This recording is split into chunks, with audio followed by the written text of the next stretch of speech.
ग्राम संसार कार्यक्रम सुनने वाले सभी बहन भाइयों को राम राम।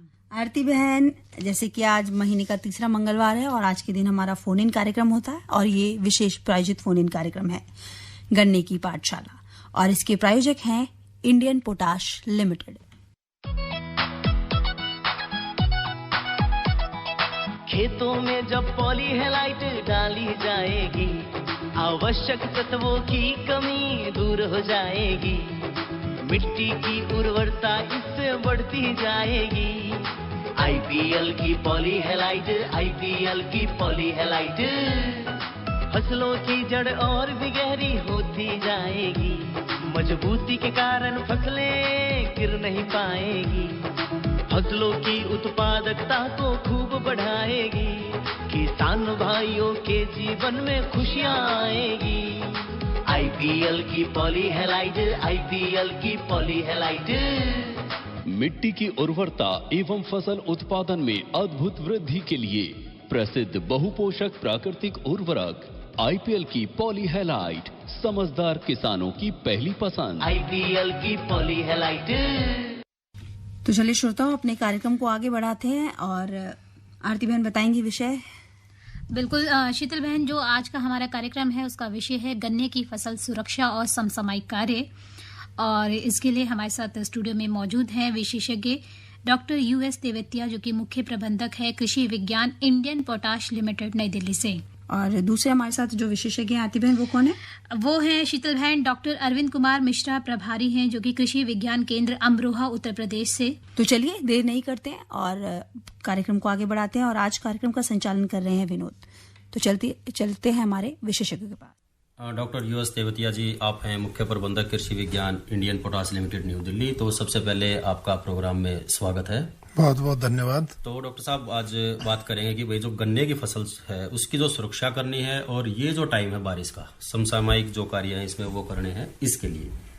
और भाई इसके साथ साथ जो हमारे श्रोता हैं वो फोन इन प्रोग्राम है, उनको पता है कि महीने का तीसरा मंगलवार है, तो जो फोन कॉल्स हैं उसका हमें इंतजार रहता है और बेसब्री से जो किसान साथी हैं उन्हें जो भी उनके सवाल हैं जानना चाहते हैं कि भाई गन्ने की फसल में ई वाल में जो कीड़े हैं या जो बीमारी आ जाए हैं उन सब के जवाब मिलेंगे और जो विशेषज्ञ हैं वो हमारे साथ हैं। तो डॉक्टर साहब, ये अगर बात करें हम चौमासे के टाइम में, खासतौर से बारिश का जो टाइम है इसमें, तो कौन कौन सी ऐसे समसामयिक कार्य हैं जो हम खेत में कर सका? देखिए विनोद भाई, इस समय जो है बारिश का समय चल रहा है और सबसे पहले किसानों को ये ध्यान रखना चाहिए कि फसल की बंधाई समय पे कर दें जी, क्योंकि अगर बंधाई नहीं होगी और थोड़ी हवा तेज चल गई तो उसके गिरने की संभावनाएं बढ़ जाती हैं। दूसरा, थोड़ा मौसम जो है आजकल मोबाइल पे भी वो बताता रहता है कि कब बारिश होगी, पूर्वानुमान आता रहता है, उस पे भी ध्यान रखें। और जब बारिश होने वाली हो या तेज बारिश होने वाली हो जी, उस समय खेत में पानी देने से थोड़ा बचें। ठीक है, क्योंकि अगर ध्यान रखना पड़ेगा। हाँ, अगर पानी दे दिया उस समय बारिश भी हो गई, फिर आंधी भी आ गई, तो वो गिरने की संभावनाएं और ज्यादा बढ़ जाती हैं जी। तो एक तो ये बात रखना चाहिए। बंधाई इस समय किन्हीं जो अक्टूबर की जो बोई हुई है उनमें तीसरी बंधाई चल रही है, जो मई की है उनमें पहली बंधाई चल रही है जी। लेकिन उसमें ध्यान रखने की योग्य बातें ये हैं कि जब बांध है जी, तो उसमें जो नई वृद्धि करने वाले जो पौधे हैं, जो टिलर्स कहते हैं, नया फुटाव, बिल्कुल जिसमें नया फुटाव है, उसको जो जूना होता है लगाते हैं उसके नीचे ना दबा दें, नहीं तो उसकी जो है ग्रोथ रुक जाएगी और तो गन्ना भी जो है वो भी अपना पतला सा उसमें रह जाए। हाँ, उसका क्योंकि देखिए उसका दम घुटता है और अगर जितने पत्तियां खुली हुई रहेंगी, देखो ये मजबूरी है बांधने की जी, वरना कोई ये ऐसी प्रैक्टिस नहीं है कि भाई इससे बहुत ज्यादा वृद्धि होती है। सही बात है। ये प्रैक्टिस केवल इसलिए कि गन्ना गिरने से बचाना है, क्योंकि गिरने के बाद तो फसल की जो पैदावार है वो बहुत ही ज्यादा घट जाती है, खत्म हो जाएगी। और जब वो गिरेगा तो कहीं ना कहीं टूट भी सका है, टूट भी सकता है, वजन घट जाता है, जमने लगती हैं आंखें, चूहे हो जाते हैं, गीदड़ खा जाते हैं। हाँ। मतलब गिरने के बाद तो नुकसान ही नुकसान है किसान का। तो इससे अच्छा है कि उसको बांध के, अगर थोड़ी बहुत पैदावार कम भी होती है तो भी वो जो है सही है और उसकी फसल गिरने से बच जाती जी। तो सबसे बात ये है। दूसरी बात ये है कि इस समय जो है कीड़ों का प्रकोप काफी रहता है, बीमारियों का प्रकोप रहता है, क्योंकि जो ये फसल के लिए बहुत अच्छी इस समय ह्यूमिडिटी और तापमान का जो क्लाइमेट है, बरसात ऋतु में गन्ने की जो पैदावार है सबसे ज्यादा बढ़ती है। बिल्कुल डॉक्टर साहब बात करेंगे। और एक कॉलर है लाइन पे, तो एक फोन आया है तो फोन ले लेते हैं जी। हेलो। नमस्कार साहब। नमस्कार जी, नाम बताएं अपना। मेरा नाम मास्टर हुकम सिंह है। तो हुकम सिंह जी, जो आपका रेडियो सेट है उसकी आवाज थोड़ा सा बंद कर लीजिए, उसकी ज्यादा आ रही है। अच्छा। हाँ जी। ग्राम करौठी, कस्बा सियाना, जिला बुलंदशहर का रहने वाला हूँ। जी हुकम सिंह जी, स्वागत है आपका, पूछिए। सड़क के सहारे, सड़क के किनारे खेत है गन्ने का। हाँ हाँ उसमें बंदर बहुत नुकसान कर रहे हैं जी। इसके लिए कोई निजात मिल सकती है? देखिए ऐसा है, बंदरों को तो जिमाया जाता है, और भाई बंदरों के कंट्रोल के लिए कोई हम ऐसा वो नहीं बता सकते कि वे उनको मार दिया जाए या उनको जहर दे दिया जाए, ऐसा कुछ नहीं कर सकते। आप अगर ज्यादा परेशान हैं तो वन विभाग को जो है आप सूचित कीजिए, वो उनको पकड़ के कहीं और छोड़ सकते हैं। बस इतना हम सजेस्ट कर सकते हैं, इससे ज्यादा इस बारे में हम नहीं बता सकते। और ये तो आमतौर पे डॉक्टर साहब, जैसे जो अपना नहरी क्षेत्र है या फिर सड़क के आसपास का जो, मतलब जहाँ पे वन विभाग हो सकता है, या फिर जहाँ पे थोड़ा सा ये होता है कि भाई पुराने जो पेड़ हैं झुंड में रहेंगे, ये भी तो खास तौर से अब ऐसा हो सकता है इनका कि पहले ना रही हो ये प्रॉब्लम, कोई छोड़ गया हो इनके यहाँ पे, तो ये प्रॉब्लम बंदर की रहती है जी। तो हुकम सिंह जी, इसमें तो आप भी जानते हैं कि हम कृषि वैज्ञानिक हैं, तो वो फसल की कोई बीमारी कीट हो तो बताएं। अब गीदड़ खाना और ये जो है सुअर खाना, नील गाय का नुकसान होना, बंदर नुकसान करना। बिल्कुल डॉक्टर साहब बात करेंगे। एक और कॉलर है लाइन पे। हेलो। नमस्कार। नमस्कार जी, नाम बताएं अपना। प्रताप सिंह है जी। स्वागत है आपका सबसे पहले प्रोग्राम में। तो क्या प्रश्न है आपका? हमारा क्वेश्चन ये है जी, जैसा गिरने पर तो पत्ती उठा रहे जड़ की, तो हम मुझे पूछना चाह रहे डॉक्टर साहब से, इस पत्ती ने बाहर निकालना है वहीं पर रहने दे, और इसके उतारने के क्या फायदे हैं? देखिए, उतारने के फायदे, एक फायदा ये है कि उसके जो पत्ती के नीचे जो कीड़े अंडे देते हैं वो नहीं पनप पाएंगे, उनसे सूंडियां नहीं निकल पाएंगी। सबसे पहला फायदा तो ये है। दूसरा, बारिश होगी, अगर थोड़ा बहुत दे भी दिया होगा तो बारिश से धुल के सब नीचे आ जाएंगे। तीसरा फायदा ये, हवा पास हो जाएगी, आपकी गिरने की संभावना कम हो जाएगी फसल की। और पाती को आप जमीन में गिराइए, बाहर मत निकालिए। 1 मीटर पर 1.25 मीटर पे है मेरा ये को। हाँ, तो कोई बात नहीं, सारी पत्ती को आप बीच में फैला दीजिए, उससे आपके खरपतवार भी नियंत्रित होंगे। वो 15-20 दिन में, बारिश का समय वैसे ही गल जाएगी वो, और वो आपके खाद का भी काम करेगी, और उसमें और आपके केंचुए वेंचुए बहुत अच्छी तरह से आप उसमें पनप सकते हैं, तो वो फायदेमंद रहेगी। तो डॉक्टर साहब, जैसे मतलब खासतौर से जो भाई अपना जैविकता की तरफ अभी जा रहे हैं, तो उन लोगों के लिए तो बहुत बढ़िया है कि भाई जैसे खेत में है, अगर जो उसकी पत्ती हमने उतारी है उसमें थोड़ा सा अपना केचुए छोड़ दें, या फिर डीकम्पोजर वगैरह के स्प्रे करते थे पहले। हाँ देखो, डीकम्पोजर उसमें स्प्रे कर भी सकते हैं। उसमें थोड़ा सा ये है कि इस समय करने की जरूरत है नहीं। करने की जरूरत इसलिए नहीं है कि बहुत जल्दी साफ करने की किसान को जरूरत नहीं है कि भाई उसको डिकम्पोज करके कोई और फसल बोना है उसको। और ये थोड़ा सा बारिश का टाइम है, बारिश का टाइम है, अपने आप ले ले। अब देखिए, वो स्प्रे करेगा, डिकम्पोजर लाएगा, लेबर का खर्चा होगा, और फिर गन्ने में घुस भी नहीं सकते। घुसने में भी थोड़ा कीड़े, सांप वगैरह, ये सब थोड़ा सा ध्यान रखना, मतलब ज्यादा कोई आवश्यकता नहीं है इसकी, अपने आप ही गल जाएगी। तो डॉक्टर साहब बात कर रहे थे भाई जो गन्ने की हमने बंधाई करनी है उसके बारे में, तो इसमें सावधानी क्या क्या रखना है? हाँ, तो मैंने जैसे बताया सावधानी का को 2-3 सावधानी मेन है। एक तो जो अपने पौधे हैं, टिलर हैं जो नए आए हैं, उनको ना दबा दें। दूसरा, गन्ना जहाँ पे जो मोटा गन्ने को बांधे जी। और पहली जो बंधाई है वो लगभग आप जो पेट और छाती के बीच में गन्ना आता है आदमी के, उस पे बांधे जी। और दूसरी जो है, केवल उसमें ऊपर एक जूना लगाना होता है, 2 फीट ऊपर उसमें लगाए। तीसरी में वो काफी पौधों को जोड़ के ना ऊपर बना दिया जाता है, तिपाई बना दी जाती है, तो उसके बाद में गन्ने की गिरने की संभावना कम हो जाती है। और जून को मजबूत बांधे, लेकिन टाइट ना करें उसको। जून जो है थोड़ा मोटा होना चाहिए, लेकिन उसको ज्यादा टाइट ना करें। ज्यादा टाइट करने से पत्तियां बहुत ज्यादा जो पास हो जाती हैं, और मतलब जो एक फुलाव होना है उसमें गन्ने में, जो एक बढ़वार होने वो नहीं हो पाओगे। हाँ, देखिए जो प्रकाश संश्लेषण की क्रिया है वो उस सतह पर होती है जो सनलाइट पड़ती है। तो जितना उनको ज्यादा आप बांध दोगे तो सनलाइट वाला एरिया कम मिलेगा पौधे का, तो इसीलिए पौधे की वृद्धि हल्की सी कम हो जाती है उससे। तो ऐसा कोशिश करें कि जो ऊपर का अगोला और पत्तियां हैं उन पे थोड़ा वो खुले रहें जी। जो गन्ना है जहां पे वहां से बांधे।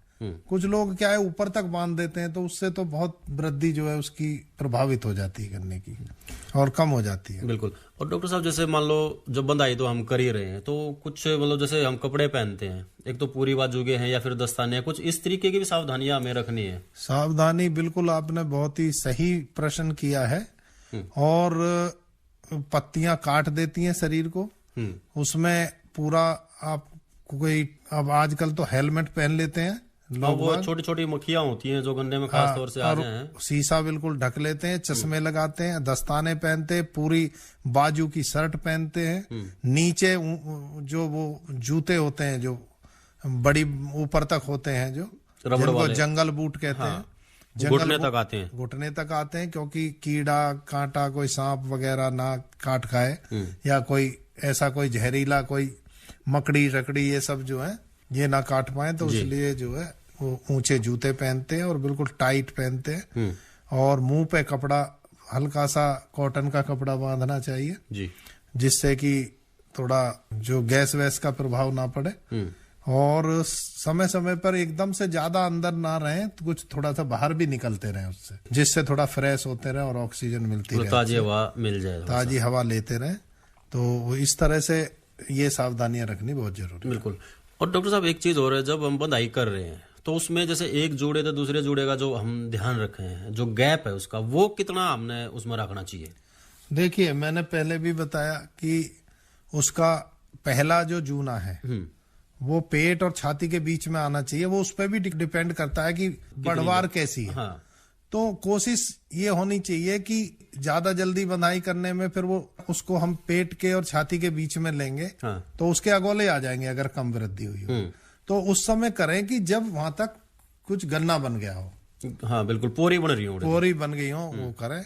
उसके बाद दूसरा जो जूना लगाया जाता है वो उसी पर सेम 2 फुट ऊपर लगाया जाता है। और तीसरा तो फिर उनको आपस में जो मेड़े हैं आपस के जो लगे हुए हैं उनको जोड़ दिया जाता है, तिपाई बना दी जाती है। तो ये इस तरह से बंधाई करते हैं और ध्यान रखते हैं कि भाई पानी जब ना लगाएं जब बारिश आने की उम्मीद हो और आंधी आने की पूर्वानुमान बताया जा रहा हो। बिल्कुल। तो ये तो बंधाई की बात होगी। और डॉक्टर साहब अभी जैसे बारिश का टाइम चल रहा है और इस टाइम पे हम देखें एक तो जो खरपतवार है बहुत ज्यादा आ जाए हैं, और ईख के खेत में तो खास तौर पे हरे चारे खातर भी हम खरपतवार है जो उनका इस्तेमाल कर रहे हैं। तो जो इसमें वीडर हैं उनका तो इस्तेमाल हम करते नहीं है। तो क्या कुछ सावधानियां इसमें और कर सका हम? देखिए विनोद भाई, खरपतवार की समस्या गन्ने में बहुत ज्यादा है। और बारिश से पहले अगर जिसने खेत साफ कर लिया बिल्कुल, तो उसमें फिर जो है गन्ने की वृद्धि पर खरपतवारों का प्रभाव ना के बराबर पड़ता है। क्योंकि अगर पहले से खरपतवार होंगे तो बारिश में तो एकदम से इतने बढ़ जाएंगे कि उसमें घुस भी नहीं सकते आप। बिल्कुल। और जो मुख्य फसल है उसने जो खुराक मिलनी है या फिर खेत में हमने जो खुराक दे रखी है उसने खरपतवार खा जाएंगे। खरपतवार कंपटीशन करेंगे, खरपतवार फसल से ज्यादा लेंगे जी। खरपतवार को प्रकृति ने ज्यादा शक्ति दी है। हाँ। उसकी जड़ें ज्यादा गहरी जाती हैं, वो वहां गन्ने की जड़ जहां होती है वहां तक उनकी जड़ें पहुंच जाती हैं जी। तो वो पानी के लिए भी और न्यूट्रिशन के लिए भी उनसे प्रतिस्पर्धा करती हैं। तो इसलिए किसान भाइयों को मैं ये कहना चाहूंगा कि बारिश होने से पहले खेतों को साफ रखें। पहली बात तो ये है। दूसरी बात ये है, वीडीसाइड का उपयोग भी आप जब तक कर सकते हो गन्ने में जब तक पोरियां ना बनी हो जी। अगर मतलब छोटी अवस्था में, हाँ, अगर पोरी खुल गई तो अगर उस पे वीडीसाइड पड़ गया जी तो उसमें जो है म्यूटेशन हो जाता है।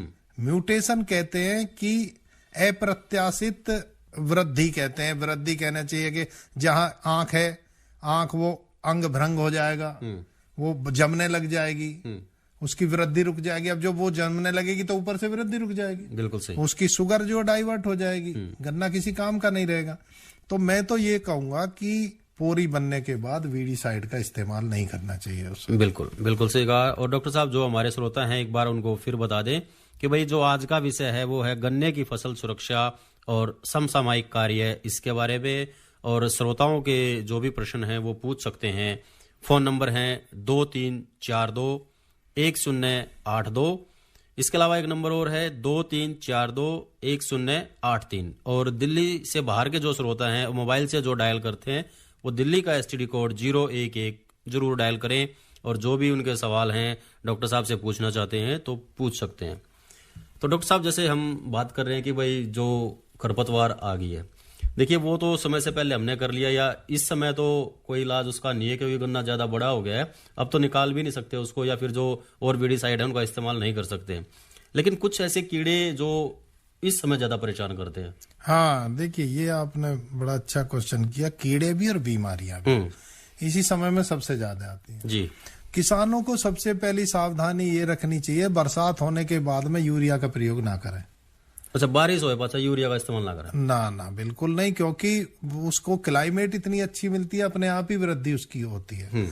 अगर आप उसमें उस समय यूरिया का प्रयोग करोगे तो बीमारी और कीटों की जो आक्रमण होना है उनकी संभावना बढ़ जाएगी, ज्यादा हो जाए। क्योंकि जो क्लाइमेट गन्ने के लिए अच्छी है वही क्लाइमेट बीमारियों और कीड़ों के लिए अच्छी है, तो वो भी बढ़ेंगे जी। तो और यूरिया ज्यादा होगा तो वनस्पतिक जो वृद्धि होगी वो मुलायम वृद्धि होगी, उस पर ज्यादा अटैक करते हैं। तो पहली बात तो ये ध्यान रखने की है जी। और अगर आपको करना ही है ज्यादा तो आप फॉलियर स्प्रे कर सकते हैं। उसमें आप 1919 होता है 19 बिल्कुल, उसका प्रयोग करिए। आप माइक्रोन्यूट्रिएंट का स्प्रे कीजिए, लेकिन यूरिया ना लगाएं उसमें। पहली बात तो ये होगी। दूसरी बात ये हो गई कि कीड़ा, जो मेन कीड़ा है वो टॉप बोरर इस समय परेशान करता है। तो टॉप बोरर दिखाई देने से ऊपर आपको देखेंगे कि सूख जाएगा उसका कोथ जो है, चोटी वेदक जो है, चोटी वेदक कहते हैं। हाँ। तो उसको किसान जो है डेली बेस पे वॉच करते रहे अपने खेत में जाके।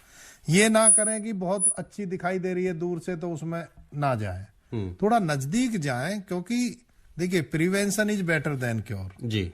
अगर सावधानी हो जाएगी पहले से ही तो आपकी फसल का नुकसान नहीं होगा जी।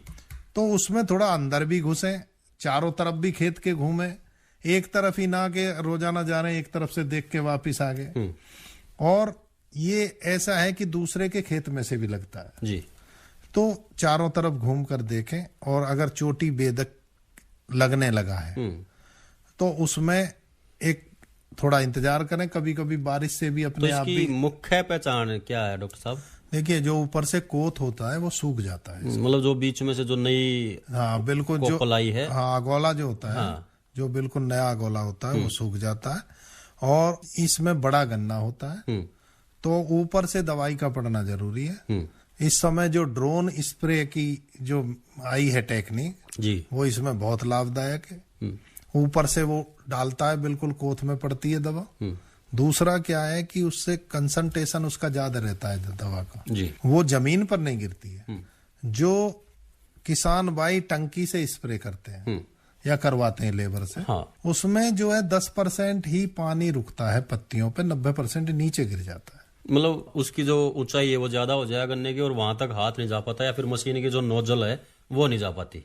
नहीं, अगर पावर स्प्रे है चली भी जाती है, वो ऊंची भी जाती है। मैं ये कह रहा हूँ पानी जो है जब पड़ता है पौधे पे तो वो फिसल के नीचे आता है, नीचे आएगा। तो जब वो नीचे आएगा तो उसमें दवा भी घुल के आएगी नीचे। बिल्कुल। तो जो मेरा कहने का मतलब है जो पत्ते पर दवा रुकेगी वो 5 या 10% होती है केवल। बिल्कुल। और जो ड्रोन के केस में होती है, ड्रोन के केस में 100% दवा जो पौधे पे पड़ गई जी। देखो अब खाली बीच में जगह वहां पे पड़ेगी उसकी तो मैं कहता नहीं, लेकिन जो पौधे पे पड़ी है तो उसकी बूंद इतनी छोटी होती है वो फिसलने लायक होती नहीं है, तो वो दवा डायरेक्ट पौधे पर पड़ती है, पौधे पे पड़ती है। बिल्कुल। तो उससे क्या है कि प्रभावी नियंत्रण हो पाता है। तो आजकल बहुत तेजी से बढ़ रही है ड्रोन की संख्या। बिल्कुल डॉक्टर साहब बात करेंगे इस पे भी। और एक और कॉलर हैं हमारे साथ। हेलो हेलो जी, नाम बताएं अपना। महिपाल सिंह। महिपाल सिंह जी, कहाँ से बोल रहे हैं? नाम भाटोल, जिला कानपुर। जी महिपाल जी, स्वागत है आपका कार्यक्रम में। और पूछिए क्या प्रश्न है आपका? गन्ने की फसल में डूंडिया आ गया। अच्छा, सुंडियां आ गई हैं। कंसुआ कंसुआ। अच्छा, कंसुआ कंसुआ की बिल्कुल। बात चल रही थी अभी। आपने सुन रहे हो, आप नहीं सुन रहे रेडियो? हाँ, तो उसी की जो चोटी बेधक कहते हैं उसी को कहते हैं ना कंसुआ। हाँ, अगवाला सूख गया ना आपका ऊपर से। हाँ, दवा का नाम लिख लो, स्प्रे करा देना उसका। बता दो दवा का नाम। दवा जाके पूछिए कि 40%, 40% इमीडा क्लोप्रिड और उसमें 40% फिप्रोनिल। हाँ, ये दोनों जब हों तो उनको मिला के, इसकी मिलती है अच्छी कंपनी का खरीदना है, ब्रांडेड कंपनी का, कोई ऐसा मत खरीदना। ये करके इसका स्प्रे करा दीजिए ऊपर से। डॉक्टर साहब दवा एक बार दोबारा फिर बता दो। लिख लीजिए, ये एक टेक्निकल बता रहा हूं मैं, हम यहाँ ब्रांड को प्रमोट नहीं कर सकते, ब्रांड का नाम नहीं बताते हैं। तो आप वो केमिकल आते हैं बहुत सारे मार्केट में जिनमें 40% इमीडा क्लोप्रिड होता है और 40% फिप्रोनिल होता है। वो दवा मिली मिलाई आती है, बनी बनाई। आप उसका स्प्रे कर सकते हैं। लिख लिया आपने? ठीक है, अच्छी कंपनी की, ब्रांडेड कंपनी की खरीदना। दवाई कितनी लेनी है? 1 लीटर है, 1 एकड़ के हिसाब से? वो 100 ग्राम दवा आती है ये, उसमें 1 एकड़ के लिए काफी होती है। 1 एकड़ में आपका देख लेना कितनी बड़ी। 500 लीटर की टंकी? नहीं, 500 लीटर तो बहुत ज्यादा हो जाएगा एकड़ में। आपकी देख लेना गन्ना कितना फैला हुआ है, उस पर भी डिपेंड करता है। 1 या 2 टंकी बीघे में हो जाता है, यानी मैक्सिमम 10 टंकी होती है 1 एकड़ में, और मिनिमम जो है 5-7 टंकी में भी हो जाता है। और अगर गन्ना ज्यादा नहीं है तो आपका 1 टंकी बीघे का, यानी 5 टंकी भी हो जाती है उसमें। तो उसमें आप जानते होंगे ये तो मिलाना पानी को कैसे मिलाते हैं। जितनी टंकी करनी हो उतने टंकी पानी बना लो, 1 मग्गा डाला टंकी में, पानी भरा और स्प्रे कर दो, सबसे बढ़िया तरीका है। ठीक है, बिल्कुल। उम्मीद करते हैं जो आपका प्रश्न था आपको उसका हल मिल गया होगा। और कोई प्रश्न है आपका? तो डॉक्टर अरविंद कुमार मिश्रा जी, आप भी हमारे साथ जुड़ गए हैं। आप हैं प्रभारी कृषि विज्ञान केंद्र अमरोहा, उत्तर प्रदेश से। तो स्वागत है सर आपका। मेरा भी तरफ से सभी किसान भाइयों को नमस्कार, राम राम।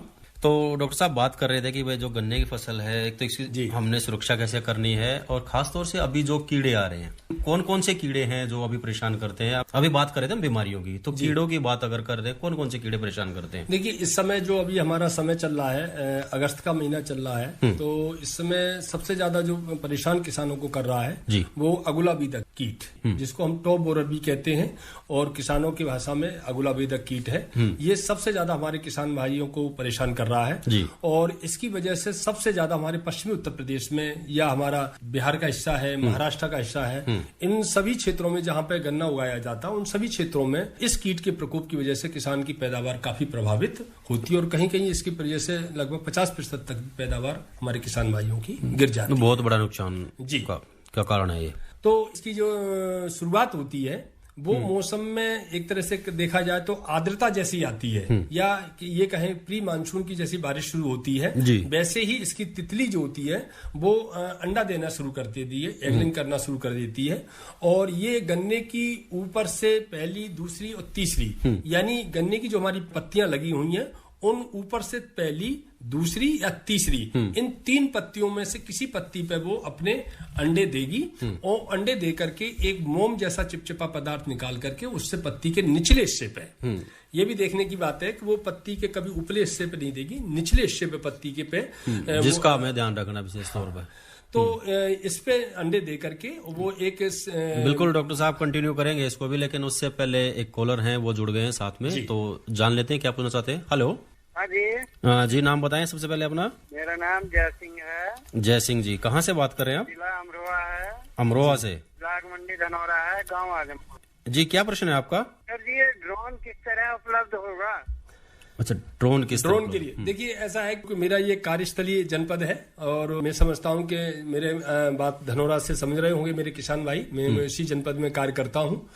देखिए, आपको ड्रोन के बारे में अगर आपको चाहिए तो यहाँ पे अपने अमरोहा जनपद में इफ्को के द्वारा 4 ड्रोन उपलब्ध हैं। उनको आप कभी भी उनको किराए पर हायर सिस्टम से उनकी व्यवस्था की गई है। आप इफ्को के किसी भी सदस्य से संपर्क करके या कभी भी मेरे कार्यालय में आ जाइए, कृषि विज्ञान केंद्र पे अमरोहा पे गजरौला में मैं बैठता हूँ, ऑफिस कार्यालय गजरौला है, तो वहां से हम आपके ड्रोन की व्यवस्था करा देंगे। धान के खेत में या गन्ने, कृषि विज्ञान केंद्र किस जगह पर है? ये अपना जो जनपद का कृषि विज्ञान केंद्र है वो गजरौला में है। जैसे ही बछराइयों से आप निकलेंगे वैसे ही आपको कृषि विज्ञान केंद्र अरोला तेजवन के पास ही गांव है, वहीं पे कृषि विज्ञान केंद्र बना हुआ है अपना जनपद का। कौन से गांव में? अरोला तेजवन। और आपके उस तरफ से काफी किसान हमारे संपर्क में आते रहते हैं, तो मैं समझता हूं कि आपको ड्रोन की व्यवस्था हम करा देंगे और आपको जिस फसल में भी कीटनाशक का या किसी उर्वरक का छिड़काव करना है तो निश्चित रूप से आपको हम आपका सहयोग करेंगे। जी बिल्कुल डॉक्टर साहब, और बात जैसे हम कर रहे थे कि भाई जो एगलिंग जब इसकी होती है तो जो पत्ते का निचली तरफ है वहां पे एगलिंग इसकी ज्यादा है। ये भी देखने की बात है कि ये पत्ती के निचले हिस्से पे ही एगलिंग करती है और एगलिंग का मतलब अंडे देती है और अंडे दे करके ही एक उसी समय पे एक मोम जैसा चिपचिपा सा पदार्थ निकाल करके वो उससे चिपका देती, पेस्ट कर देती है और उसी से ही 10 दिन के बाद में सूढ़ियां निकलती हैं और वो आप ये देखेंगे कि जो गन्ने की मिड रिप होती है पत्ती की, उसके सहारे से जाकर के वो ऊपर से जिस पत्ती पे वो लगी होगी उसी पत्ती पे की पोई जहां पे लगी होगी उसी को जाकर के उसमें छेद करके और अंदर गोप में जाकर के बैठ करके उसके पत्ती जो पोई है उसको खा जाती है। अब यहाँ पे देखने वाली ये बात है कि ये निचले हिस्से में देती है। निचले हिस्से में देने का कारण है कि जिससे सूर से बची रहे और उससे उसका प्रोटेक्शन हो जाता है और मिड रिप के सहारे से जो बीच की जो गांठ वो होती है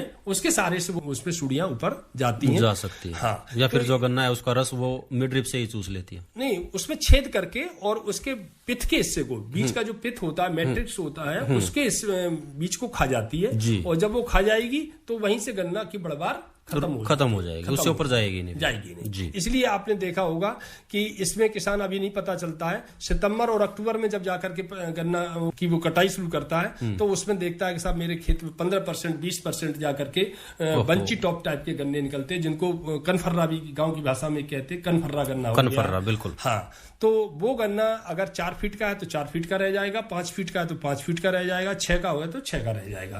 तो अब जब गन्ने की एक औसत बढ़वार है लगभग 6.5 से लेकर के 7 फीट है और अगर 4 फीट पे 5 फीट पे गन्ने में उसने कीड़े ने प्रभावित कर दिया है तो लगभग 2 फीट का 3 फीट का गन्ना अगर आपकी बढ़वार रुक गई है और पूरे 1 हेक्टेयर में लगभग 4-4.5 लाख गन्ना है, मिलेबल कैन है, तो आप उसका आंकलन कर सकते हैं कि कितनी पैदावार हमारी प्रभावित हो सकती है।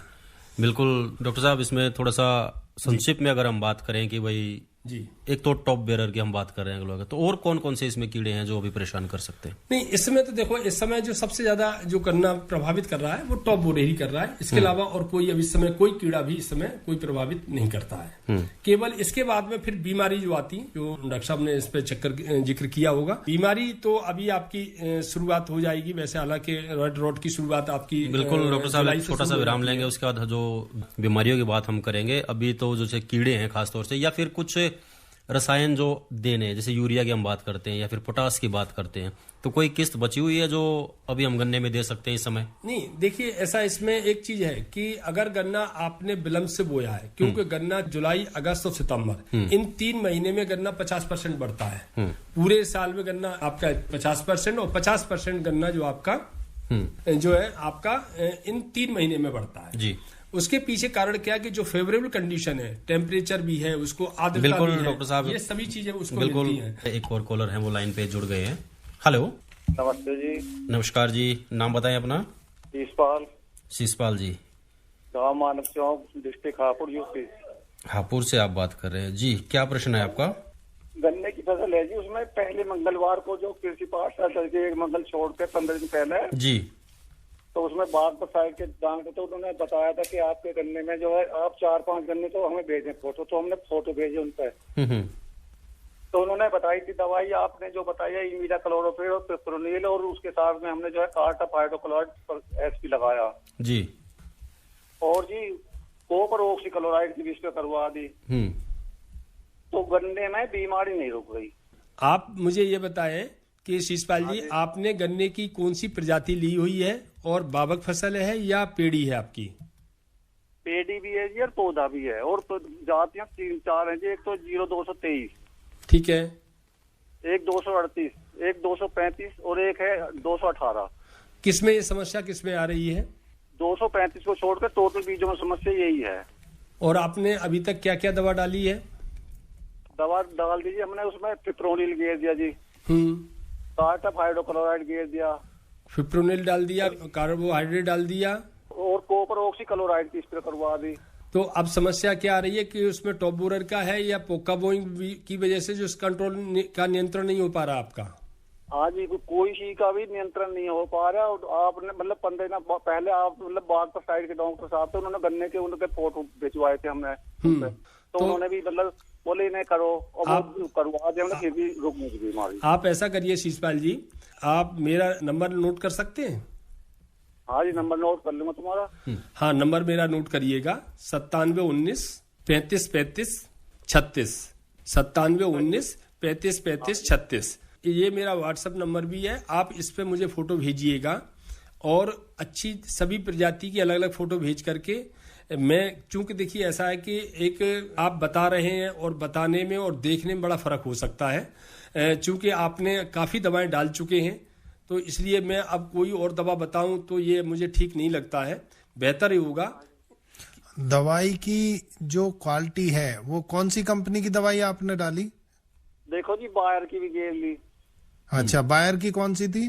बायर का थी ये था पिप्रोनिल, विजेंट कहते हैं जिसे। IPL की गेल लीजिए।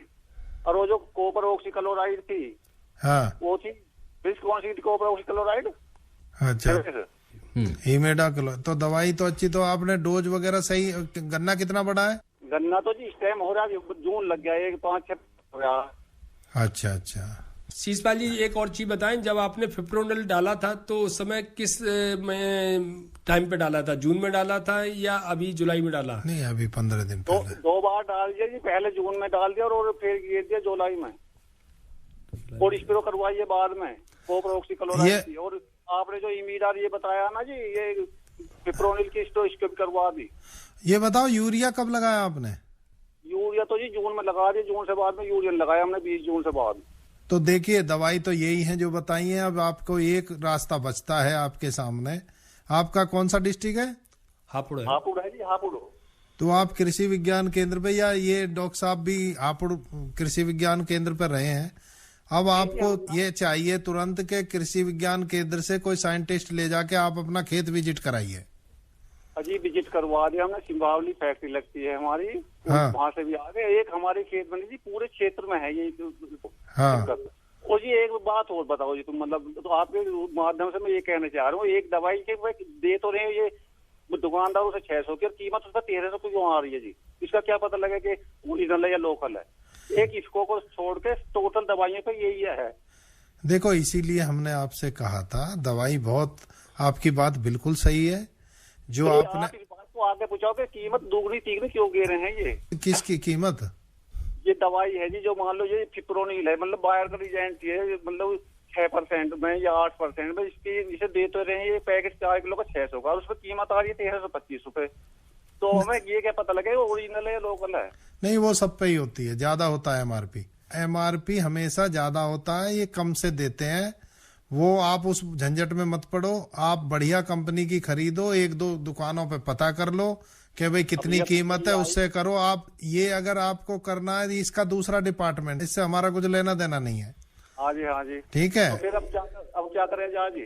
तो गन्ने के लिए बता तो रहे हैं भाई, अब आदमी ही जाके कोई बता पाएगा। नंबर ले लिया ना डॉक्टर साहब का? ये तो नंबर ले लिया आपका। हाँ, तो आप इनसे संपर्क कीजिए। देखो, ऐसा यहाँ से बैठे बैठे कुछ पता नहीं चलता है। हम तो संभावित बताते हैं, जो भी आप बताते हो लक्षण, उसके आधार पे बताते हैं। शिषपाल जी, मैं आपसे अब एक ही बात कहना चाहूंगा कि मैंने आपको नंबर दिया है। दूसरा, डॉक्टर साहब ने आपको बताया कि कृषि विज्ञान केंद्र आपका बाबूगढ़ छावनी पे है, अटूटा गांव के पास में। आप वहां पे जाकर के, वहां के इंचार्ज हैं, उनसे मिलिए जाकर के, उनको लेके आइएगा। तभी मौके पे जब खेत देखा जाएगा वैज्ञानिकों की टीम द्वारा, तभी आपकी समस्या का समाधान हो सकता है। मैंने आपको व्हाट्सएप नंबर दिया है, मुझे फोटो सेंड करिएगा। मैं उन पे देख करके कुछ अगर मदद हो सकती है तो मैं निश्चित आपकी मदद करूंगा। जैसे आप बता रहे हैं, बहुत दवाएं डाल चुके हैं हम, और अब आपको दवाएं अब नहीं बताना चाहते हैं। तो उम्मीद है शिषपाल जी को उनके प्रश्न का जवाब मिल गया होगा। तो डॉक्टर साहब, जैसे हम देख रहे हैं और ये लोग भी कि भाई टॉप बोरर जो है बहुत ज्यादा समस्या पैदा कर रहा है इस समय, और खास तौर से जो अपना एक सीमित क्षेत्र, जैसे अभी बात कर रहे थे हापुड़ से ही, तो हम बात करेंगे टॉप बोरर की। और एक श्रोता और हैं फोन लाइन पे, बात कर लेते हैं एक बार उनसे। हेलो। मवाना शुगर मिल के पास गांव है, जिला मेरठ में। जी, प्रश्न पूछिए अपना। पेडी है 38, 35 में तो कीड़ा नहीं है, 35 भी लगा रखा हमने। लेकिन 38 में 8 खूंट जो सड़क के आसपास धोरे के हैं वो सारे पेड़े पड़ रहे हैं, ब्यात जमन लगा। अच्छा, नीचे से ब्यात होने लगा है। हाँ जी। जो 8 लाइनें बता रहे हैं वहाँ पे कोई छाया नौर वगैरह लगा हुआ है आपका क्या? नहीं, छाया पाया कुछ भी नहीं होना। उनमें से किसी भी पेड़ को आपने जड़ सहित उखाड़ करके गन्ना बीच में से फाड़ करके चेक देखा है? चेक देखा, उसमें कालापन आया। कालापन आया है? हाँ, हाँ, गराती से काट के देखा था मैंने। मैं आपको एक सुझाव दूंगा कि ये जो गन्ने हैं इनके ये जो काला नीचे से जड़ काली पड़ रही होगी, इसको कहते हैं उखटा रोग, बिल्ट। हाँ जी। ठीक है। और आपने देखा होगा कि ऊपर से जो तीसरी चौथी पोई है वो पत्तियां हैं वो सब पीली पड़ रही होंगी आपकी। हाँ, वो पीली पड़ रही है। हाँ, तो इसलिए इसका सबसे बेहतर तरीका यही है कि ये जो आपकी 8 लाइनें हैं नौर की किनारे की, ये लाइनें बहुत लंबी नहीं चलेंगी, इनको अलग ही रख दीजिएगा या इनको काट करके चारे में खिला लीजिएगा। इनका अब कोई भी उपचार इस अवस्था पे संभव नहीं है। बारिश कम हुई है इस वजह से तो नहीं है? नहीं, बारिश से कोई प्रभाव नहीं पड़ता। बारिश से अगर होता तो सूखता गन्ना, और गन्ना तो वैसे भी बहुत सख्त फसल है, सूखा पड़ जाए तब भी सहन कर जाता, बाढ़ भी डूब भी जाएगा तब भी गन्ना नहीं मरता है। तो मैं समझता हूँ आप मेरे से ज्यादा उम्रदराज तजुर्बेकार होंगे। गन्ने में अगर पीला पड़ रहा है तो इसका मतलब है कि उसमें कोई न कोई बीमारी है। अब वो बीमारी क्या है, कीड़ा है या बीमारी है, ये हमको देखना है। हमने आपको लक्षण बताए। पीली पत्ती हैं 8 खूंट में, धोरे पे ही हैं। हाँ, तो मेरा नहीं है। हाँ, आगे नहीं है तो उनको आप काटिए। काटने के बाद में कॉपर ऑक्सी क्लोराइड या ब्लीचिंग पाउडर या ट्राइकोडर्मा, इन 3 चीजों में से किसी एक चीज का घोल बना करके, और जहां से इन थावलों को उखाड़ के निकालेंगे वहां पे इनकी तुरंत उनको साथी के साथ डलवा दीजिएगा, जिससे और गन्ने के खूनों में ये न फैले। Trichoderma, bleaching powder. हाँ, 3 चीजें मैंने बताई। ट्राइकोडर्मा डलवा सकते हैं, ट्राइकोडर्मा हार्जेनियम आता है, 4 ग्राम 1 लीटर पानी में घोल लीजिएगा, या ब्लीचिंग पाउडर है वो पानी में घोल सकते हैं, या आपका कॉपर ऑक्सी क्लोराइड 2 ग्राम पर लीटर पानी में। इनमें से किसी को भी घोल करके साथ ही साथ डलवा दीजिएगा, जिससे कि ये और आपके जो थावले हैं और जो खून है उनमें ये बीमारी ना फैले। धोरे पे ही है, अंदर नहीं है बीच में। हाँ, तो बस इसके सावधानी रखने की जरूरत है। मैं इसलिए आपको सुझाव दिया। इलाज नहीं है इसका। हाँ, डॉक्टर साहब का भी धन्यवाद, आकाशवाणी का धन्यवाद। नहीं, आपका भी शुक्रिया जो आपने प्रश्न पूछा आकाशवाणी से। धन्यवाद जी, धन्यवाद। तो डॉक्टर साहब ये तो ठीक है, मतलब एक फंगस की समस्या है और दूसरे खेत में ना फैले तो वही अपना उपचार ही यही है। इसका अलावा और कुछ नहीं है। चारे में इस्तेमाल कर। हाँ, चारे में इस्तेमाल कर लीजिएगा। और उसको सबसे बड़ी है बीमारी, जैसे हमारी ये किसान बता रहे थे कि 8 खूंट है, हमें 8 खूंट के साथ साथ में हमारा 1 एकड़ का या 1 हेक्टेयर का या 2 बीघे का खेत है, हमको उनको बचाने के बारे में सोचना चाहिए। ये तो गए 8 जी, इनको 8 के बारे में अब हमें नहीं सोचना, हमें सोचना कि न आगे फैले, क्योंकि जितना हमारी रेड रोट है, काना रोग है। ये कह रहे हैं 8 में है, इन्होंने ध्यान से नहीं देखा, वो 9वें में भी कहीं कहीं पहुंच गया होगा। हो सकता है। ऐसा नहीं है कि बिल्कुल 8 में ही वो चलेगा सीधे, कोई ऐसा इस तरह से सीधी नहीं चलती है कूड़ में। नहीं, ऐसा नहीं चलता है। लेकिन मैं मानता हूं भाई, चूंकि वो देखे हुए वो किसान है, हाँ। उनकी खेत है, हम तो स्टूडियो में बैठे हुए हैं, उनकी बात पे विश्वास करते हैं। लेकिन ये मैं कह सकता हूं, जो भी हमारे किसान भाई श्रोता इस बात को सुन रहे हैं, मैं सभी से ये गुजारिश करना चाहूंगा कि गन्ना हमारा पश्चिम उत्तर प्रदेश की लाइफलाइन जरूर है, लेकिन गन्ने को बोते समय उनका बीज उपचार अवश्य किया करें। जैसा कि अभी हमारे ये किसान भाई ने कहा, मवाना से जो किसान पूछ रहे थे, अगर काना रोग आ जाता है, उखटा रोग जिसको बिल्ट कहते हैं, या आपका स्मट वाला बीमारी आ जाती है, इनका इस अवस्था पे कोई भी इलाज संभव नहीं, किसी भी वैज्ञानिक के पास संभव नहीं है। और ये ऐसी चीजें हैं कि किसान की आधी साल की फसल पकी हुई जो जाकर के खराब होती है, तो बड़ा ही स्थिति किसान के हम समझते हैं, चूंकि हम लोग किसानों के साथ जुड़े हुए हैं। तो मेरा किसान भाइयों से बड़ा ही हम्बल रिक्वेस्ट है, बड़ा ही मैं आदर के साथ किसान भाइयों से कहूंगा कि किसान भाई गन्ने की बुआई के समय पे अपने पच्छी जिसको कहें, या गन्ने के टुकड़े कहें, या उनको सेट्स कहें, या गंडेरी काटते हैं, हाँ, जो भी समझते हो, 2 आंख का काटे और उनको उपचार करके बुआई करेंगे तो हम बहुत हद तक इन ये बीमारियों को से बचाव कर सकते हैं।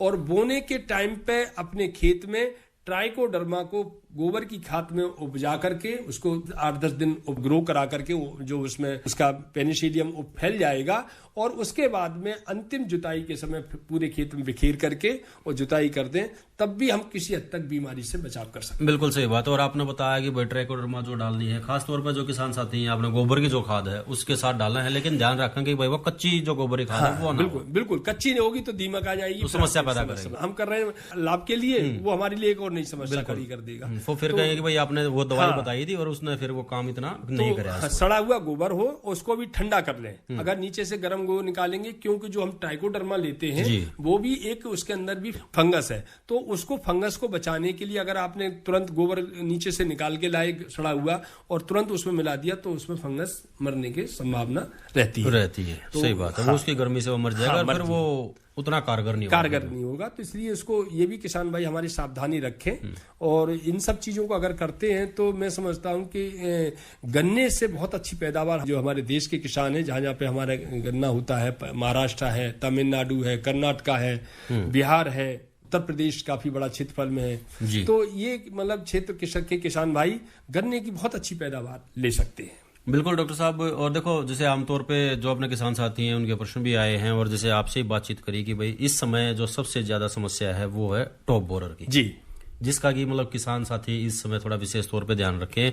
और अभी जैसे आने से पहले इसमें जो किसान साथी है वो कितना ध्यान रख सकते हैं? हाँ बिल्कुल, आपने एक ये मतलब हमारे किसान भाइयों के लिए, चूंकि अब तो इस समय चल रहा है, लेकिन आने वाले समय के लिए हमारे किसान भाई ध्यान रखें। मैंने एक बात शुरुआत में कहा था कि इसकी तितली जैसे ही प्री मानसून की बारिश होती है या मौसम में आर्द्रता आती है, वैसे ही इसकी तितली अंडे देना शुरू करती है।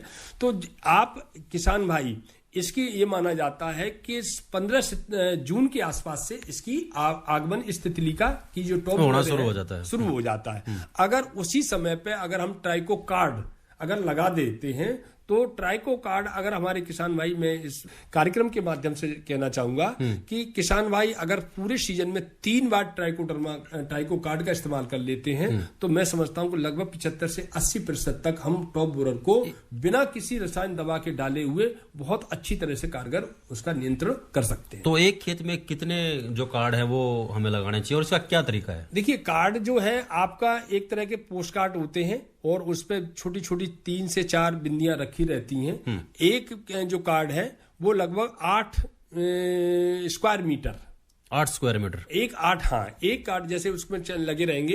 तो एक पोस्ट कार्ड के नीचे उसमें से आपने काटा और उसको पिन के माध्यम से, स्टेपलर के माध्यम से या ऐसा किसी से उसको चिपका दें, तो उसमें से भी वो भी एक तरह की तितली ही के अंडे हैं और उसमें से लार्वा निकलेगा और वो लार्वा तितली होकर के जब बनेगी उससे, तो वो उन्हीं अंडों को खाती है जो टॉप बोरर ने, जहां पे जिसकी मादा ने अंडे दिए हुए हैं। बिल्कुल, मतलब जैविक उपचार है। हाँ, जैविक उपचार है और बड़ा ही सटीक है। मतलब हम उसके आगे की जनरेशन को ही हम खत्म करना चाहते हैं। और साथ ही साथ में मेरा अपना एक और तजुर्बा किया हुआ है, जैसा कि अभी सीजन चल रहा है, मैं जरूर इसका जिक्र करना चाहूंगा। धान में आपका टॉप बोरर का, स्टेम बोरर कह सकते हैं, या क्या सूड़ी का प्रकोप चल रहा है। तो इसी तरह से गन्ने में जब हम इस अवस्था पे आते हैं और इसकी मादा करते हैं, तो उस समय पे भी अगर हम नीमास्टक का अगर हम प्रयोग करते हैं तो ये भी बहुत ही कारगर है। अगर किसान भाई नीमास्टक को बड़ा ही सस्ता देसी गाय के गोबर का पेशाब लीजिए, गोबर लीजिएगा और उसमें सभी तरह की पत्तियां, जैसे नीम हो सकता है, आपकी गिलोय बहुत पेड़ों पे उगती रहती है, गिलोय की पत्तियां हो सकती हैं, शीशम हो सकती है, जामुन की पत्तियां हो सकती हैं, अमरूद की पत्तियां हो सकती हैं, और आपकी जिसको आखा कहते हैं, उसके धतूरा है, इनकी पत्तियों को 2-2, 1.5-2 जिसकी जितनी पत्तियां आपको उपलब्ध हो जाए, और इनको 8 से 10 दिन सड़ाइएगा। सड़ाने के बाद में आप 1:5 यानी 1 अनुपात आपका ये नीमास्टक और 5 अनुपात में पानी मिला करके अगर आप छिड़काव करते हैं तो बहुत हद तक हम जो आपके रस चूसने वाले कीट हैं या काटने वाले जो हमारे कीट हैं उनको बहुत हद तक हम नियंत्रण कर सकते हैं। बिल्कुल डॉक्टर साहब, जैविक उपचार जैसे आपने बताया, और गांव में तो हम देखते हैं जो बड़े बुजुर्ग हैं उनकी एक कहावत भी है कि भाई वो पौधे या फिर वो खरपतवार जिसको जो हमारे गाय भैंस है ये ना खाते हों जी, उनके जो पत्ते हैं वो तोड़ लो, और वो मतलब एक बहुत बढ़िया बीमारी नाशक या कीटनाशक बन जाता है अगर हम घर पे बनाओ तो। बहुत सस्ता सुंदर इसमें। हाँ, बहुत अच्छा है, और ये मतलब अच्छा, इसमें कोई बहुत ज्यादा खर्चा नहीं आता है। तो इसको किसान भाई बड़ा अच्छा एक प्लास्टिक का ड्रम लेना है बस उसी में इसको डालते रहिए। देसी गाय के गोबर का पेशाब लीजिएगा और उसमें चाहे तो थोड़ा सा गोबर को भी मिला सकते हैं तो और अच्छा फर्मेंटेशन बढ़ जाएगा। किण्वन की क्रिया जिसको वो जल्दी भी हो जाएगी। हाँ, बहुत अच्छा काम करेगा और बहुत बढ़िया कारगर उपाय है, मैंने खुद प्रैक्टिकल किया हुआ है इसका। तो ये जो स्प्रे तैयार होता है, ये मतलब ये जो हमारे पास लिक्विड तैयार हो गया है, तो इसको स्प्रे के माध्यम से दें या फिर जैसे हम पानी खेत में चलाते हैं तो खुली? ये अगर स्प्रे के माध्यम से, क्योंकि जब हम इसमें जून के महीने में करते हैं तो जून के महीने में आप आराम से पीठ वाली मशीन से स्प्रे किया जा सकता है। हाँ, उस टाइम पे तो जो बढ़वा रही थी हाँ, तो उस समय हम अगर कर सकते हैं। और अगर आपके खेत में दीमक का भी अगर लग रहा है कि प्रकोप होने की संभावना है, आपका व्हाइट ग्रब है जिसको गुरुवीरा कहते हैं, उसकी भी समस्या आपको, आपके सफेद गिडार का प्रकोप है, तो आप पानी के साथ चला करके भी इसको दे सकते हैं और बड़ा अच्छा परिणाम आपको मिलेंगे। गुबरेला न कह करके उसको सफेद गिडार ही कहेंगे। व्हाइट ग्रब या सफेद गिडार, ये मोटी मासल होती है। अगला हिस्सा इसका काला सा होता है, इस पे पीछे के हिस्सा में चूड़ियां सी कटी रहती हैं। अगर आप इसको छू देंगे तो एकदम इकट्ठी हो जाएगी, इकट्ठा हो जाएगा। और ये गन्ने के खेत में बहुत तेजी से फैलता है, तो इसकी वजह से भी ये जड़ें काट देता है, उससे भी गन्ना सूख जाता है। किसान समझता है कि साहब दीमक हो गई है, लेकिन दीमक नहीं होती है ज्यादातर, इसकी वजह से भी ये होता है। तो सबसे पहले तो आमतौर पे जो अगर ऐसी समस्या आती है तो उसकी जड़ खोद के देख लेनी चाहिए कि भाई ये जो कीड़ा है या फिर इसमें दीमक की समस्या है, उससे पता लग जाता है। देखिए, अब कारण क्या है कि मैं किसान भाइयों को भी दोष नहीं दूंगा, क्योंकि किसान भाई भी पहले जो जिस तरह से खेत की अपनी निगरानी करता था, उतनी अब निगरानी किसान भाई भी खेतों की अपनी नहीं करते हैं।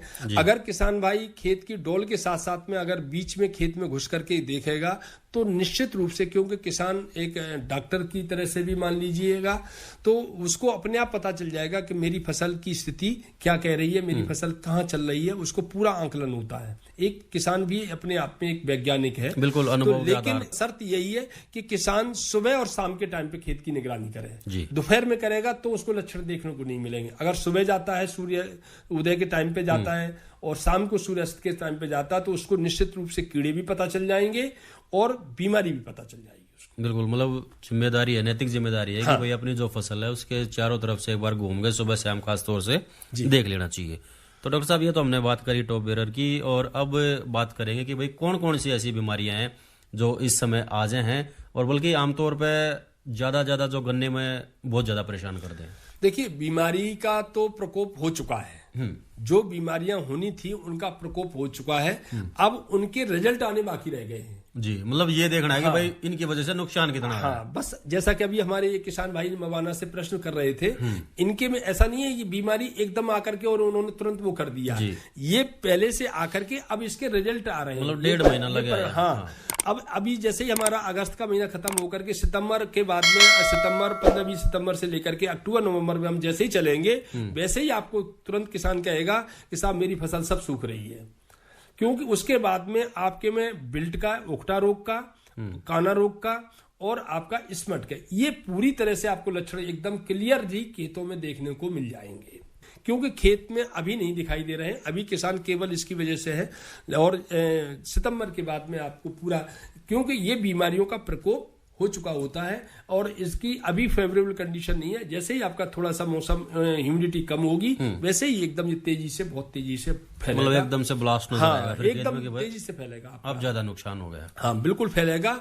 और बिल्ट जो है, उकटा रोग है, वो पूरा खेत एकदम खत्म करता है, एकदम पूरा खेत जो है आपका ऐसा लगेगा जैसे एकदम सूख गया, पीला पड़ेगा हल्का सा, फिर एकदम सूखना शुरू हो जाता है। और उसकी अगर आप जड़ को उखाड़ करके नीचे से देखें तो नीचे जड़ जो है आपकी काली निकलेगी। ये उसका बेसिक, मतलब एक मेन कैरेक्टर समझ लीजिएगा कि अगर जड़ काली निकलती है तो निश्चित मानिएगा कि ये उकटा रोग के लक्षण है।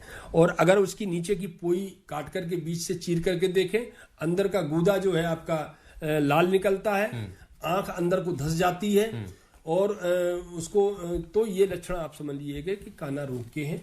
ये बिल्कुल आपका रेड रोग के लक्षण हैं। और इसी तरह से अगर आपका स्मट आया हुआ है, बिल्कुल तो डॉक्टर साहब बात करेंगे इस पे भी। और एक कॉलर और जुड़ चुके हैं, जान लेते हैं क्या प्रश्न है उनका। हेलो डॉक्टर साहब, अभी बात हुई थी, मवाना से बोल रहा हूँ। हाँ जी, बताएं। मिल में गया था, उन्होंने कहा था जो 38 बीज है इसको बदल दो। जी, तो 35 में उसका रोग नहीं है, 35 लगाया मैंने 2 बीघा, 35 ठीक है। आप देखिए ऐसा है कि अब यहाँ पे हम आपको बताना चाहें कि 0238 को 0238 वैरायटी है, ये अब कहीं पे भी किसी भी वैज्ञानिक से या किसी भी शुगर मिल के बारे में ऐसे पूछेंगे तो वो इस वैरायटी को लिए इस प्रजाति को नहीं कहेगा कि अब आप लगाएं, क्योंकि इस प्रजाति के अंदर अब सभी समस्याएं आई गई। ये इस तरह से समझिएगा जैसे आपकी COJ 64 थी, 64 में भी ये धीरे धीरे समस्या, आप अगर आप पुराने आदमी हैं, किसान हैं, तो निश्चित मेरी बात को समझेंगे। COJ 64 चली गई, इसी तरह से चली गई कि पूरा किसान एकदम उसी के पीछे आया और उसमें भी रेड रोड की समस्या, पोका की समस्या सबसे ज्यादा आई और इस वैरायटी को खत्म हो गई। अब इसी तरह से 88-230 प्रजाति थी, आपकी 767 प्रजाति थी। ये सारी धीरे धीरे प्रजातियां जब आप बहुत ज्यादा, जब उसको वैरायटी को कोई वैज्ञानिक निकालता है तो वो प्रजाति उस बीमारी के प्रति रेजिस्टेंस थी, रोग प्रतिरोधक क्षमता थी उसके अंदर, लेकिन मौसम में और बहुत ज्यादा संख्या में उगाने की वजह से वो अपनी रोग प्रतिरोधक क्षमता खो देती है और उसके बाद में ये बीमारियों का प्रकोप धीरे धीरे बढ़ता चला जाता है। तो जब एक बार समझने की कोशिश करिएगा, जब किसी प्रजाति में आप बीज से भी जब बीमारी आ रही है और आपके खेत से भी बीमारी आ रही है तो उसको फिर कैसे बचाया जाए, और आप उपचार करना नहीं चाहते हैं तो फिर कैसे संभव होगा कि उस वैरायटी को बचाया जाए। तो इसलिए किसान भाइयों आप थोड़ा सा समझें कि अब इस वैरायटी को तो छोड़ दीजिएगा, दूसरी जो आपके मिल क्षेत्र में जो वैरायटी चल रही है उनकी बुवाई करिएगा। और गन्ने का देखिए, जो भी वैरायटी प्रजाति बो रहे हैं, बीज उपचार जरूर करिएगा। मेरी आपसे एक ही निवेदन है कि बीज उपचार करके बुवाई करेंगे तभी आपको, आप किसी प्रजाति को बहुत लंबे समय तक ले जाएंगे। और अगर आप बीज उपचार नहीं करेंगे तो कोई भी वैरायटी 4 साल 3 साल 5 साल बाद खत्म हो जाएगी। बिल्कुल डॉक्टर साहब, और चलते चलते डॉक्टर साहब अभी बात करेंगे कि भाई ऐसे कौन कौन से न्यूट्रिशन हैं जो अभी गन्ने की फसल में हम दे सकते हैं। देखिए इस समय अब गन्ने को कोई भी पोषक तत्व देने की, जो हमारा गन्ना समय से बोया हुआ है, यानी समय से मतलब है कि मार्च से लेकर के और 15 अप्रैल के आसपास तक अगर आपने गन्ना बोया है तो उसमें अब कोई भी उर्वरक डालने की आवश्यकता नहीं है, क्योंकि यूरिया की जो आपकी जो आखिरी खुराक थी वो आपने 15 जुलाई के आसपास, मानसून से पहले आपने 10 से 15 जुलाई के आसपास आपने दे चुके हैं। उसके बाद में कोई उर्वरक देने की अब जरूरत नहीं है। ये केवल उर्वरक अब उन किसान भाइयों को देने की संस्तुति कर सकते हैं जिन किसान भाइयों ने गन्ना अप्रैल के बाद में, मई में, 15 अप्रैल के बाद से लेकर के और पूरे मई के महीने में अगर गन्ना बुआई किया है तो उसकी बढ़वार उतनी नहीं हो पाती है। इसलिए जैसे ही बारिश खत्म होती है, बारिश खत्म होगी हमारी 15 सितंबर के आसपास खत्म हो जाती है, तो उस समय पे आकर के एक आखिरी जो यूरिया हमारी बची हुई है उसकी ड्रॉप ड्रेसिंग वो किसान भाई कर सकते हैं। या कोई पर्णी छिड़काव, जो जल घुलनशील उर्वरक कोई हमारे हैं उनका पर्णी छिड़काव करके, अब तो ड्रोन का भी है या टैंकर के माध्यम से कर सकते हैं। तो अगर आप कर देते तो उनके गन्ने की थोड़ी सी मोटाई बढ़ जाएगी, क्योंकि वो गन्ना हमारा सामान्यतः जाकर के अप्रैल में जाकर के कटता है, तो इसलिए उसको बढ़वार मिलने के लिए मौका मिल जाएगा। अन्यथा किसी में भी कोई उर्वरक डालने की, जो समय से गन्ना बोया उसमें कोई उर्वरक डालने की आवश्यकता नहीं है। बिल्कुल डॉक्टर साहब, और आज का विषय था गन्ने की फसल सुरक्षा और समसामयिक कार्य। इस विषय पे आपने बहुत बहुत अच्छी जानकारी दी। और हमारे साथ थे डॉक्टर US तेवतिया, जो मुख्य प्रबंधक हैं कृषि विज्ञान IPL न्यू दिल्ली से, और साथ में डॉक्टर अरविंद कुमार मिश्रा, प्रभारी कृषि विज्ञान केंद्र अमरोहा उत्तर प्रदेश से। तो आप दोनों का बहुत बहुत धन्यवाद। आपका भी बहुत बहुत धन्यवाद। आपका भी और हमारे सभी श्रोता किसान भाइयों का भी हार्दिक धन्यवाद और शुभकामनाएं जी। तो श्रोताओं, आज के हमारे विशेष प्रायोजित फोन इन कार्यक्रम गन्ने की पाठशाला के प्रायोजक थे इंडियन पोटाश लिमिटेड। खेतों में जब पॉली हेलाइट डाली जाएगी, आवश्यक तत्वों की कमी दूर हो जाएगी, मिट्टी की उर्वरता इससे बढ़ती जाएगी। IPL की पॉली हेलाइट, IPL की पॉली हेलाइट, फसलों की जड़ और भी गहरी होती जाएगी, मजबूती के कारण फसलें गिर नहीं पाएगी, फसलों की उत्पादकता को खूब बढ़ाएगी, किसान भाइयों के जीवन में खुशियां आएगी। IPL की पॉली हेलाइट, IPL की पॉली हेलाइट। मिट्टी की उर्वरता एवं फसल उत्पादन में अद्भुत वृद्धि के लिए प्रसिद्ध बहुपोषक प्राकृतिक उर्वरक आईपीएल की पॉली हैलाइट, समझदार किसानों की पहली पसंद। आईपीएल की पॉली हैलाइट। कार्यक्रम के प्रस्तुतकर्ता थे शिव नंदन लाल। कृषि जगत कार्यक्रम सुनने वाले सभी श्रोताओं को राम राम।